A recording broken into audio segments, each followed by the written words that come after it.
बलूचिस्तान में हुकूमत ऐं अपोज़िशन में ॻाल्हियूं नाकाम थी वियूं। असैम्बली जो ॿाहिरियों हंधि जंग जो मैदान बणिजी वियो।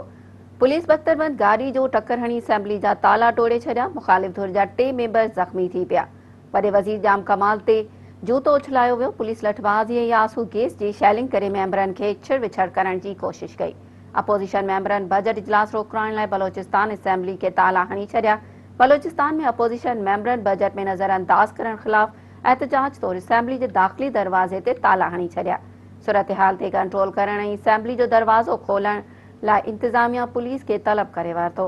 चंई त असैम्बली मेंबरनि असैम्बली जो घेराव करे वरितो। बलूचिस्तान असैम्बली जो बजट इजलास अपोज़िशन जे एहतजाज सबबि वक़्त ते शुरू न थी सघियो। अपोज़िशन मेंबरनि असैम्बली जे गेट ऐं MPA हॉस्टल खे ताला हणी बंदि करे छॾियो। इंतज़ामिया असैम्बली जे गेट खोलाइण लाइ कोशिश कई पर अपोज़िशन मेंबरनि गेट खोलण न ॾिनो। पुलिस बख़्तरबंद गाड़ी जो टक्कर हणी असैम्बली जे गेट जा ताला तोड़िया। दरवाज़े जे भरिसां बीठल मुख़ालिफ़ धुर जे MPA बाबू रहीम मेंगल समेत 3 ॼणा ज़ख़्मी थी पिया।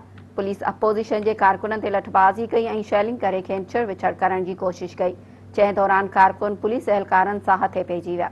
बलूचिस्तान जो वॾो वज़ीर जाम कमाल ख़ान असैम्बली इजलास में शिरकत लाइ पहुतो त अपोज़िशन मेंबरनि खे रोके वरितो। वॾे वज़ीर ते जूतो ऐं गुलदान उछलाया विया। पुलिस ऐं वज़ीर वॾे वज़ीर जाम कमाल खे असैम्बली अंदर पहुचाइण में कामयाब थी विया। होॾां सूबाई वज़ीर लियाकत शाहवाणी चयो आहे त अपोज़िशन वारा ॻाल्हियुनि लाइ तयार ई न आहिनि। उन्हनि खे सिर्फ़ बजट जे वक़्तु अवाम यादि ईंदो आहे। हू हुकूमत खे ब्लैकमेल करणु चाहिनि था।